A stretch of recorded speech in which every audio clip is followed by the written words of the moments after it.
Okay guys, so long time no vlog. Ano ngayon? December 4, 2024. So ngayon papatanggal na, kapag ano na ako, decided na ako, papatanggal ko yung bread box ni Z9. Yung tunog niya. Tahimik, diba? So pupunta ako sa JPT muffler shop sa Las Piñas. Doon ko siya papadelete yung bread box.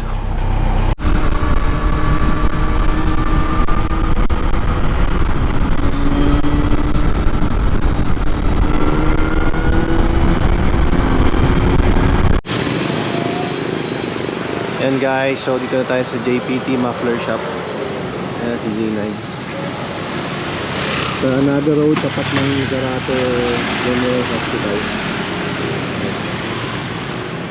So by schedule or appointment, kasi hindi sila tumatanggap ng walk-in. Si Z9 napalamig lang muna.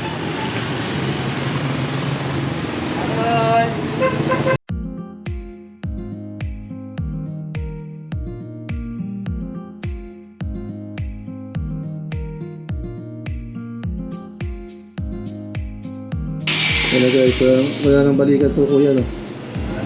Siguro rin na. Kaya yung rin na.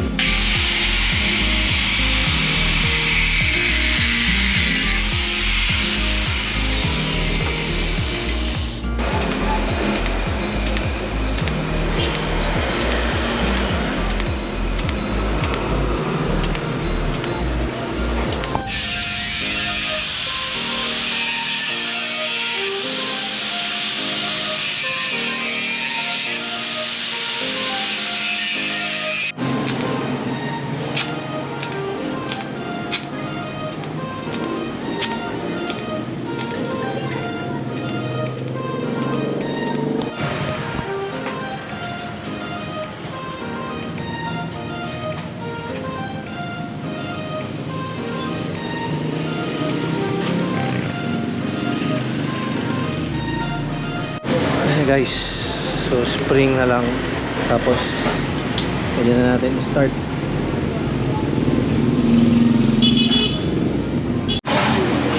So guys, pwede ko na i-start.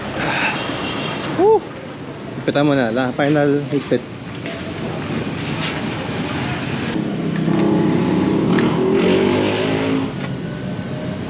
Ayan na.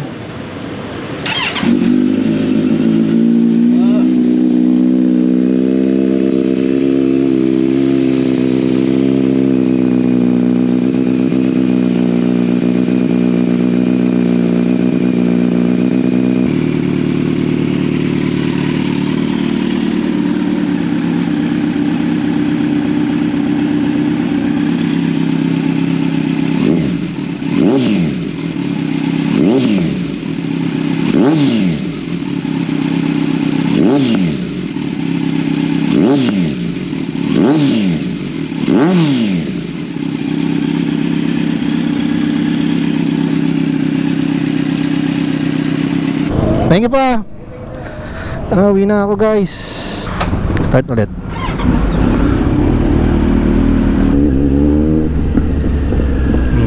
May mga popping lang, which is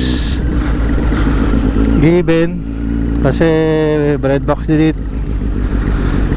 Yung madalas na feedback, yung mga popping sa ganito pagka-release ng throttle. Iba talaga ngayon pakiramdam pag yung ano, pag yung tunog na yung ganyan, yung feeling na ano pakiramdam ko parang bago ulit siya. Ganon, yung excitement. Kaya shoutout kay JPT Muffler Shop, kay Sir, tsaka kay Tatay. Meron silang page guys, so kung may ano kayo, pwede nyo i-ano sa page nila. Hindi siya ganun kalakas. Mas malakas pa nga yun diba?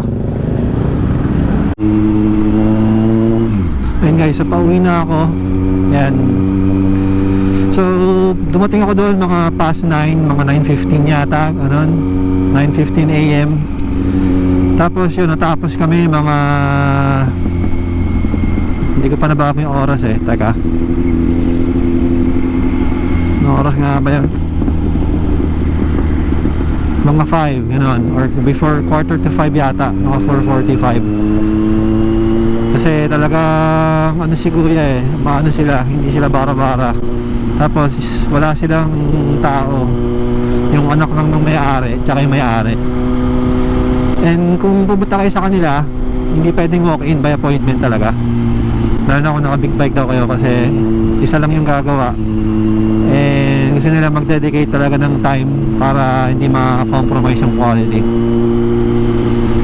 Eh ano pa ba yung ano, yun, yung mga backfire, yung popping sound pag nag-release ka ng throttle.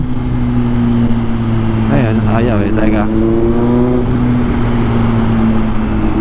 Ayan, parang ano siya eh, pag low RPM nata, sa akin okay lang, pero kung medyo magawa ng paraan, try natin paalis yun.